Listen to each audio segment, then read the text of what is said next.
Howdy guys, Attorney Walter Hnot. Now I wanted to go ahead and do something a little bit different at the very beginning of this video compared to what I normally do, which is that I wanted to actually apologize. And here's the reason why. So I have been an insufferable, just snarkafar, fluffy, whatever, just a snarky, flarky, whatever. And the reason why is that this house that I'm working on, in order for it to close, it's got to be in good working order, to some degree. Like every house has problems. But there have been hours upon hours every day that I spend working on this house, and it's a house that has a lot of major issues. We had lots of crews there today. So many people were going in and out of the house. It seemed like it was like a party, except it was all contractors. And I just wanted to say that I'm particularly snarky.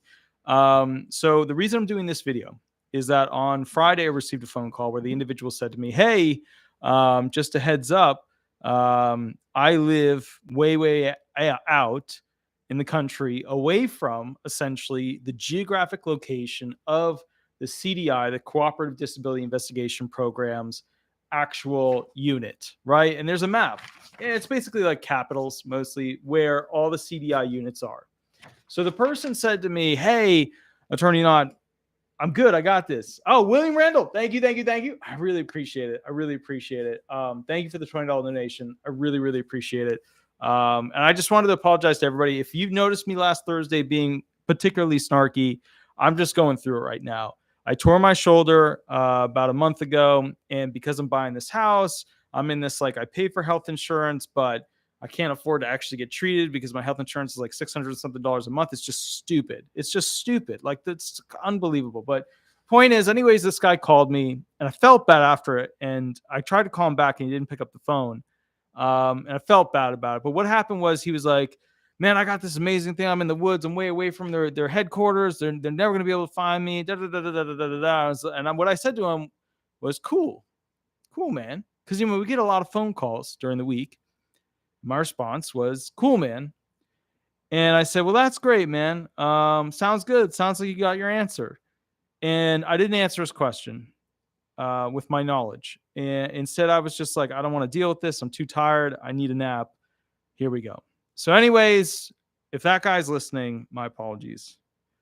The way it works with this is that these CDI units, those are just the big headquarters. There's also, and I'll read to you directly from the SSA website, in conjunction with SSA OIG, Office of Inspector General, has implemented CDI hubs to leverage existing CDI units to conduct investigations in areas of expansion without building office space for each location, resulting in significant cost savings.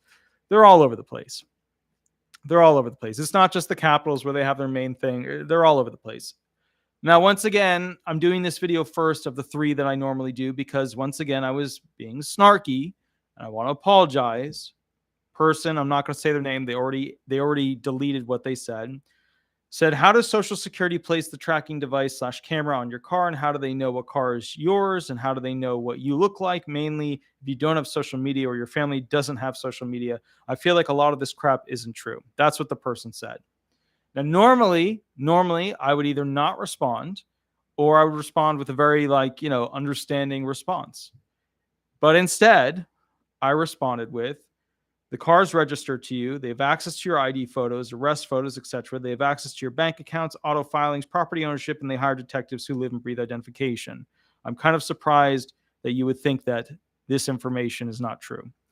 Once again, I could have just left that last sentence off, and it would have been a lot better. And normally I'm good at that. Normally I've got my charcoal filter and my HIPAA filter and my, wavy honeycomb filter thing in front of my mouth with my brain, so that what comes out of my mouth is much more kind. But I haven't been that person over the past. And here's why. We're coming up to the last days before this whole thing, the property thing, closes and finishes and everything's good and everything's done. And the bottom line is, I just wanted to go ahead and explain, when it comes to this stuff, I'm going to be doing a video specifically on ways to go ahead and, make it more difficult for somebody to investigate you. I'm going to go through the tactics that people have used, what worked, what didn't work, things like that. With this particular setup, I need you to know that they can reach you anywhere. You live on the side of a mountain, they're going to go ahead and find a way to get to you. But there are things that you can do to increase your chances of them not having good surveillance of you. So with that said, this is a short video. The next video is massive. I want to do this video first because I wanted to apologize. The next video goes through general categories as to the President Biden 2024 actual budget proposal and whether or not it includes things specifically for Social Security benefits, Medicare, Social Security disability benefits, etc. So stick around for that one. I will catch you guys in about 5 minutes. But once again, to answer this question, these are not the only locations that they're usually investigating people around. They have hubs and they hire investigators that live close to where you're at. Sometimes they're fed, sometimes they're state, sometimes they're local. Okay. Anyways, guys, I will catch you a little bit later. And my apologies if I've been a little bit snarky, but I will see you at the next show. The next show is the biggie. All right, guys, I'll catch you later. Bye-bye, guys. Bye-bye.